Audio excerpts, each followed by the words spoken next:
Here we got another trig functions to find out the derivative, and here actually there are two functions. One is 1 over root x. You can imagine this like an algebraic function, and sine root x, that's another trig function. So this question's derivative, if you want to find out, then we have two methods. You can imagine this like a first function, and you can imagine this sine root x as a second function, and you can use the product rule. But if you want, then you can use your quotient rule also, that you have learned in previous videos, many videos before. That is sine root x over the root x. So now in this time you can individually suppose two functions here, right? This is your first function, or this is your second function. If you have learned like u and v, then it will be a u and this will be a v, right? So if you want to use quotient rule, then you can use, right, no problem. If you want product rule, you can use product rule. No problem at all. And we have already learned some product rule questions. I think 3 more than 4 I think we'll learn. Anyways, so it is better to go with the quotient rule. Now let's go for the quotient rule. Alright, and quotient rule is something like this. If you have two functions and one function is being divided by another function, u over v, and if you're going to find out the derivative of that, then it is like v du minus u dv, right, over the v square. And here dx we used to write, but to remember I didn't write. It's something like v du, you can say video, u dv, you can say audio over video square. So video minus audio over video square. Alright, it's quite easy. V represents here video and u represents here audio, so video minus audio over the video square. And the same thing I'm going to use. If you want to learn in the form of 1 and 2, it is something like the second function times derivative of the first function minus first function times derivative of the second function, alright, and then divided by square of the second function, alright, or denominator numerator. In the concept of that, if you want to go, then it is something like denominator times derivative of the numerator minus numerator times derivative of the denominator over the square of the denominator. Alright, it's quite easy. See, denominator dn dash minus nd dash over the d square. You can learn in any ways. Like there are many methods to learn quotient rule. Alright, so let's first assume our given function is sine root x over the root x. So differentiating now both sides with respect to x, we will be getting now derivative of sine root x over the root x with respect to x. Alright, and now I'm going to use the formula of the quotient rule. And you can imagine in any way, like video, like video audio, or you can go like denominator times numerator, numerator's derivative, so whatever you like, right?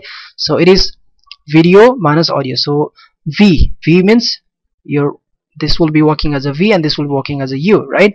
So v, that is root x times derivative of u, so u is your root sine x, alright, derivative of sine root x, again minus, alright, again minus, see here everywhere it is minus, u is your sine root x, right, sine root x times u dv. So dv means derivative of video, so video is your root x. So now derivative of root x with respect to x, and whole divided by square of the video means x square. It is a root x, so it will be square of root x. That's it. If you want to go in this way, see, it's quite easy. First I write denominator, right? I write denominator, then derivative of the numerator, right? And then in next step what we did, minus numerator, right, minus numerator, and then derivative of the denominator, that is root x. That's it, right? And then a square of the denominator. That's it. So it's quite easy. Denominator times numerator's derivative minus numerator times denominator's derivative divided by denominator square. Right? So it's difficult just 1 or 2 times, and after that it will be very simple. And I'll just suggest you, before solving any problem, any this type of problem, you just take a notebook and write first a formula of quotient rule formula. You first write and write that quotient rule formula at least 10 to 15 times. Just don't follow anything, just go and first write that. And once you understand, once you easily like remember that formula, then go on solving the problems and see how easily you can solve, right?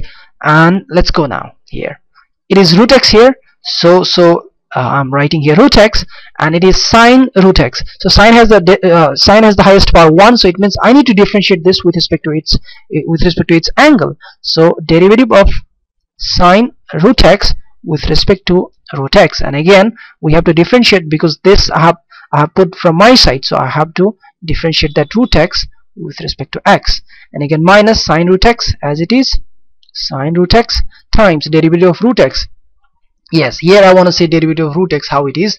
It is the derivative of root x, right? So can't we write this d root x like dx to the power 1 by 2, because root x is same like x to the power raised 1 by 2, right? So if you differentiate that x to the power 1 by 2, it will be 1 by 2 times x to the power whatever we have minus 1 using the power rule, and 1 by 2, and this is x to the power minus half. So since minus half, it will go downstairs, 1 by 2 x to the power half, so it is actually 1 over 2 root x. Alright, so instead of this I'm directly putting here like this. You can use also, or if you want then you can write here x to the power 1 by 2 directly instead of writing root x, and then you can simply write 1 by 2 x to the power 1 minus 1 by 2. That's it. Alright, so then whole divided by root x squared, that is x. So now let's solve further. It is now root x, and derivative of sine angle over the angle with respect to angle, right? Derivative of sine theta with respect to theta is cos theta, that is cos angle, right? Times derivative of root x, we have already found out, that is 1 over 2 root x, minus, now it is sine root x over 2 root x from here, because 1 minus 1 by 2, it will be minus half, and minus half will go downstairs like as I have done here.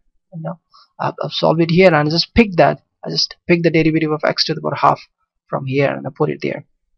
You can also do, right, but it depends, like, you know, if you do the good practice, it will be very easy after a certain time. Calculus, if you want to get proper success, do practice as much as you want, once you do practice, you know, it will be very easy, and it will be one of your easiest chapter, and really you'll love this chapter. Even I love this chapter, you know, it's really interesting. I feel happy when I solve the problems of calculus. Alright, so you'll also start loving this chapter. But if you do not do practice, you know, it's really a kind of hectic, it will be very problematic. Alright, so we solved this. Now let's go to the denominator and x. So that's it. So we can write it a little bit properly. So our dy over the dx is now 2 root 2x here, so we can take downstairs, right? So it will be 2 root x, and this is your root x times cos root x minus sine root x, and then whole divided by x it is, right? This was the biggest one, this line is the biggest one. Alright, and then this thing will come downstairs, because you know a over b, shit man, a over b whole divided by c can be written as a over bc. Alright, so it will be now root x times cos root x minus sine root x whole divided by 2x root x. This is our required derivative of the given function. I hope you understand this, and we'll be doing some couple of more problems that will give you more concept to find out the derivative of this concept of functions. Alright, catch you in the next video. Goodbye.